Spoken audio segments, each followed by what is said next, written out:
मेरा नाम गोपाल कृष्ण व्यास है और 10वीं तक मैं फतेह हाई स्कूल में पढ़ा और उसके बाद मैं काशी गया। वहाँ 6 वर्ष तक मैंने अध्ययन किया संस्कृत के द्वारा। और हमारे पूर्वज हमेशा इन मेवाड़ की महाराणाओं की वहाँ कथा सुनाते रहे, संस्कृति कार्यालय को संभालते रहे और हमेशा ही मेवाड़ महाराणाओं के कृपा पात्र रहे वो लोग। और मैं भी पढ़ने के बाद में अब 40 वर्षों से भागवत की कथा सुनाता हूँ और जहाँ भी कोई बुलाता है। और इनका क्या नाम है? अविनाश जी बुलाते हैं तो अविनाश के पास चले जाते हैं कथा सुनाने के लिए। अब तक कितनी कथाएं कर ली आप? ओह, आई थिंक 200-250 कथाएं जीवन में की है। राजस्थान से बाहर भी? राजस्थान में, सौराष्ट्र में, महाराष्ट्र में, गुजरात में, कनाडा में, यूएस में, लंदन में और पनामा में। इतनी कथाएं। जिस तरह से कथा व्यापार बना, हाँ, उसको आप कैसे देखते हैं? ये धार्मिक, सांस्कृतिक और सनातन का पतन है वह। और ये जो आजकल जिस प्रकार से, मैं नहीं चाहता कि मैं किसी को कुछ ऐसा कहूँ कि जो अच्छा न लगे, लेकिन फिर भी देख करके एज एक छोटे कथा सुनाने वाले, क्योंकि ये कथा मेरे लिए तो परंपरा है, मेरे तो 10 पीढ़ियों से मेरे घर में कथाएं होती है। लेकिन जब इन लोगों को मैं देखता हूँ और तो अच्छा नहीं लगता, क्योंकि ये अध्ययन नहीं करते। इनके पास में मूलतः अध्ययन नहीं है और इनके पास में एक कथा सुनाने वाले का हृदय नहीं है?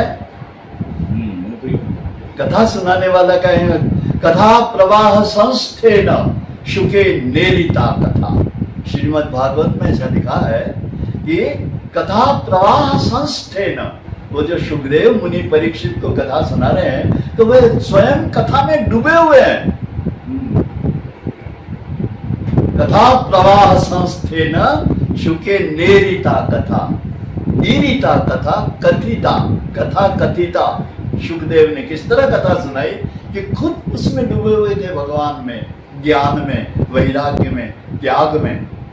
तो आज इस युग में जो कथा सुना रहे हैं, उनसे आप क्या त्याग की अपेक्षा कर सकते हैं? उनसे ऐसी अपेक्षा कर सकते हैं जैसी सुखदेव से होती है? तो थोड़ा सा हृदय को अच्छा नहीं लगता। कथा सुनाने वालों को खूब अध्ययन करना चाहिए और खूब तपस्वी होना चाहिए व्यक्ति, और फिर कथा सुनाएगा तो समाज पर उसका असर भी होगा और सामान्य जन भगवान की तरफ और धर्म की मार्ग की तरफ अग्रसर हो पाएंगे।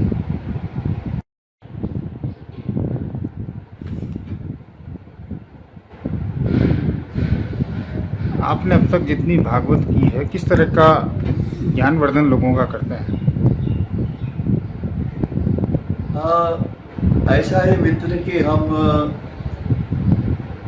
लोगों को कम और अपने आप को ज़्यादा देखते हैं। जब हमको बहुत आनंद आता है कथा सुन कहने में, तो लोगों को अपने आप आनंद आने लग जाता है और बड़ी रुचि से सुनते हैं लोग। भारतवर्ष की प्रजा धार्मिक प्रजा है, सनातन धर्म है यहाँ, और भगवान का नाम ही कुछ ऐसा है।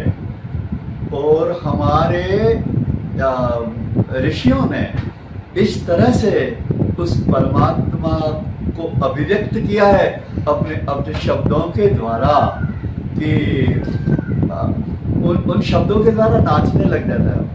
क्योंकि शब्द जो होते हैं ना, भैया, वो अपने साथ अपना बिंब रखते हैं। जस्ट लाइक मैंने आपको कहा नदी, तो मेरे मुंह से नदी तो निकली नहीं, आपके कान में शब्द गया, लेकिन आपकी कॉन्शियसनेस नदी आ गई ना। उसी तरह से ये सारे जो भागवत के और पुराणों के जो मंत्र हैं, ये मंत्र भगवान के स्वरूप को खड़ा कर देते हैं, उनका चित्र बना देते हैं आपके भीतर। यही इन कथाओं से प्राप्ति होती है। इस कथाओं से जो कुछ भी सुनने वाले को जो कुछ मिलता है, वो यही मिलता है कि उसके हृदय में ईश्वर की छवि आ जाती है। सवै पुंसाम परो धर्मो यतो भक्ति अधोक्षजे। ये आप समझिए, इस श्रीमद् भागवत का एक सार सा है ये इस मंत्र में, कि सवै पुंसाम परो धर्मो यतो भक्ति अधोक्षजे और अहेतुक प्रतिहता ययात्मा संप्रसिद्धति।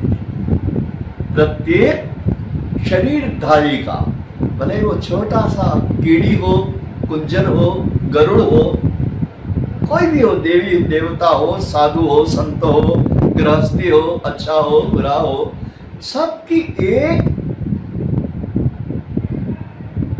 इच्छा होती है कि मुझे सुख मिले और मुझे शांति मिले। लेकिन नश्वर पदार्थों में न तो कभी किसी को सुख मिलता है और न किसी को उन पदार्थों से शांति मिलती है। इसलिए श्रीमद् भागवत कह रहे हैं कि सवै पुंसाम परो धर्मो, मनुष्य का सबसे बड़ा धर्म यह है कि उसे भगवान से प्रेम हो जाए, और वह प्रेम अहेतुक की प्रतिहता, वो स्वार्थ से भरा हुआ प्रेम नहीं होना चाहिए।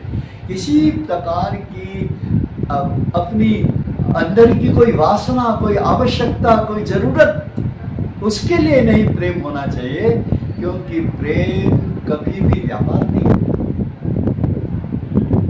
प्रेम कभी मांगना जानता ही नहीं। प्रेम वह तत्व होता है जो मीरा के पास था, सूरदास के पास था, हमारे सनातन ऋषि महर्षियों के पास था। वो प्रेम का एक लक्षण यह है कि वो कभी मांगता नहीं है। देने को ही प्रेम कहा जाता है। प्रेम कभी कुछ मांगता नहीं। अब माँ कभी अपने बच्चे से कुछ मांगती है क्या? वो हमेशा देने में ही रहती है। तो प्रेम भी ऐसा ही कोई तत्व है। तो सवै पुंसाम परो धर्मो यतो भक्ति अधोक्षजे, मनुष्य का सबसे बड़ा धर्म यह है कि वह भगवान से अपना प्रेम जोड़ ले, और अहेतुक प्रेम होना चाहिए। वह उसका हेतु नहीं होना चाहिए, उसके किसी कारण से प्रेम नहीं। प्रेम के लिए, जैसे गाय के बच्चा होता है तो उसे चाटने लग जाती है, तो गाय उस बच्चे से क्या चाहती है? वो उसका हृदय का की ममता है, प्रेम है। ऐसा ही भगवान का भी एक नाम भक्त वत्सल है। भगवान भी गाय की तरह अपने प्रेमी लोगों को उस तरह प्रेम करते हैं जैसे एक गाय अपने वत्स को प्रेम करती है, अपने बच्चे को प्रेम करती है। जैसे